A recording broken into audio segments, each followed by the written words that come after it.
ইতিহাসের পাতায় আর একবার প্রত্যেককে স্বাগত জানাই। গতকাল ওবিসি সংক্রান্ত যে এসএসসির নোটিশটা এসেছিল, তারপরে অনেকেই প্রশ্ন করেছেন যে ক্যাটাগরি আপডেট কি সবাইকে করতে হবে, নাকি শুধু ওবিসিরা করবে, যারা এমপ্যানেল হয়েছে বা ওয়েটিংয়ে রয়েছে তারা করবে, নাকি প্রত্যেক ক্যান্ডিডেটকেই করতে হবে। দেখুন, খুব ভালো করে বুঝুন, ওই নোটিশটা যদি খেয়াল করেন সেইখানে ওবিসি এবং আনরিজার্ভ ক্যাটাগরির কথা উল্লেখ করা রয়েছে।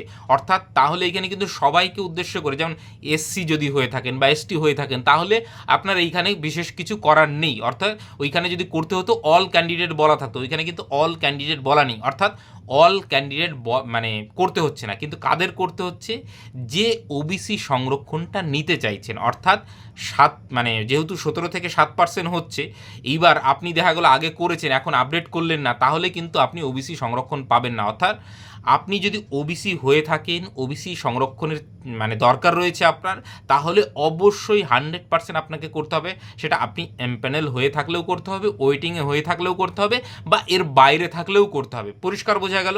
কারণ সেক্ষেত্রে যেমন নতুন যদি কেউ, অনেকে প্রশ্ন করছিলেন যে আমি ওবিসি এখন হয়েছি, তাহলে কি সেটা আপডেট করে দেবো?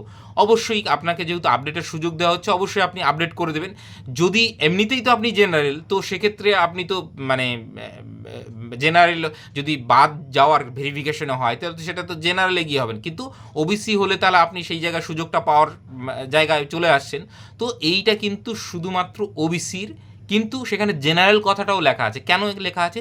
যারা বাদ গেলেন তারা কিন্তু বেশিরভাগই তাহলে জেনারেলে চলে যাচ্ছেন, তাই তো? মানে মূল যেটা দাঁড়াচ্ছে, যারা ওবিসি থেকে বাদ গিয়েছেন তারা জেনারেলে চলে যাচ্ছেন, কিন্তু নোটিফিকেশনের শেষ পাড়ায় লেখা আছে আপনি যদি আপডেট না করেন আপনি এমনিতেই জেনারেলে চলে যাবেন। তাহলে তাও বলবো যে আপনারা আপডেট করে দেবেন, আর যদি না করেন তাহলে তো ওই নোটিশ অনুযায়ী আপনি কিন্তু অটোমেটিকলি আপনি জেনারেলে চলে যাচ্ছেন।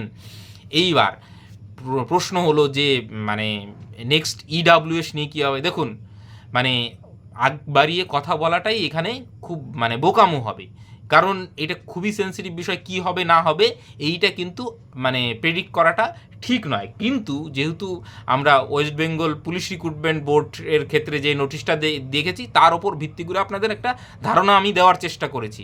কিন্তু এইখানে মানে ওবিসির ক্ষেত্রে আর ইডাব্লিউএস এর ক্ষেত্রে এসএসসি কী করবে সেটা কিন্তু সম্পূর্ণ এসএসসির দায়িত্ব। অতএব এসএসসি যতক্ষণ না এই সংক্রান্ত, ইডাব্লিউএস এর কথা কিন্তু এখানে কোথাও মেনশন করা নেই।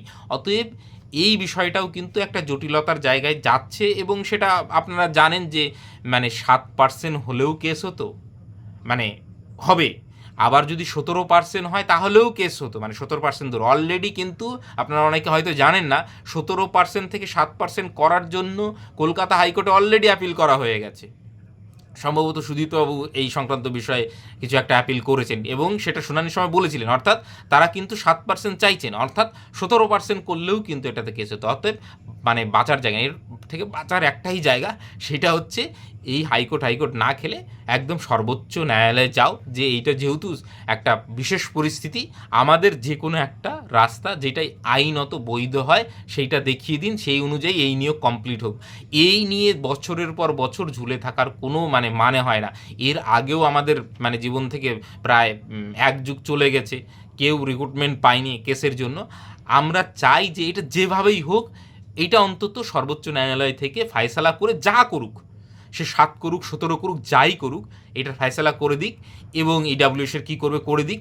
তো কারণ এই পরবর্তীতে আবার এই কেস চলবে, সাইড বাই সাইড নিয়োগ হবে, পরবর্তী যে আবার কিছু জনের চাকরি যাবে, তার থেকে ভালো অতি দ্রুত এইটা সবাইকে প্রোঅ্যাক্টিভ, সরকার পক্ষ যারা ক্যান্ডিডেট আছে প্রত্যেককেই কিন্তু একটু প্রোঅ্যাক্টিভলি এইটা নিয়ে, যদি আমার মনে হয়, এটা আমার ব্যক্তিগত মতামত।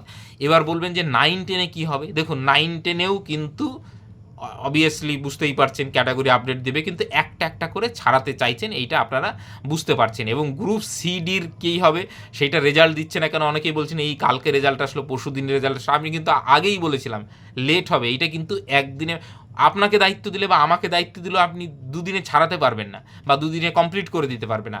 আমি সেই ক্ষেত্রে আমি ডিসেম্বর অবধি অ্যাপ্রক্স অনুমান করেছিলাম, কিন্তু আপনারা জানেন এমএ ফাইল হয়েছে, সেইটা পরের বছরের মানে 3-4 মাস আরও সময় লেগে যাবে, এইরকমটা ইঙ্গিত কিন্তু পাওয়া যাচ্ছে একদম পরিষ্কার। তো সেক্ষেত্রে গ্রুপ সিডির বিষয়টা আরও ডিলে হয়ে যেতে পারে, হয়তো বা ওই পুজোর আগে কিছু ক্যাটাগরি আপডেট করে কিছু রেজাল্টটা দিতে পারে। হ্যাঁ, স্কোর আপনাদের দেখাতে পারে, কিন্তু প্যানেল মানে কল ফর ভেরিফিকেশন তো আপনাকে এখনই দিতে পারবে না, কারণ সেখানে ওবিসি কারেকশন করতে হবে, সেই অনুযায়ী আবার প্যানেল করতে হবে। তো এই বিষয়টা কিন্তু রয়েছে জটিলতা। এবার দেখা যাক কি হয়, আমি যা আপডেট আসবে জানিয়ে দেবো। কিন্তু এইটা যেহেতু প্রশ্ন ছিল অনেকের সবার কি করতে হবে, ওইখানে কিন্তু নোটিশে কোথাও বলা নেই অল ক্যান্ডিডেট, এখানে ওবিসি এবং আনরিজার্ভ ক্যাটাগরির কথাই বলা হয়েছে। আপনারা ভালো করে নোটিশটা দেখে নেবেন। অতএব যারা এসসি বা এসটি বা ফিজিক্যালি চ্যালেঞ্জ বা এমনিতে জেনারেল রয়েছেন, তাদের মানে ক্যাটাগরি আপডেটের কোনো বিষয়ই আসছে না, কারণ তাহলে সেখানে উল্লেখ থাকতো।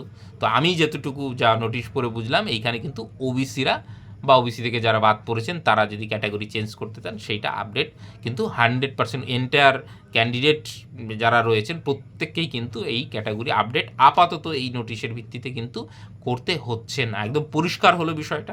আশা করি আর কোনো রকম এবং ওবিসি থাকলে আপনি যেখানেই থাকুন, আপনি যদি এমপ্যানেল হয়ে থাকেন অবশ্যই কিন্তু করবেন, কারণ না হলে কিন্তু আপনি এমপ্যানেল থেকে বাদ হয়ে যেতে পারেন, কারণ তখন আপনি জেনারেলে চলে যাবেন। একদম পরিষ্কার বোঝা গেল।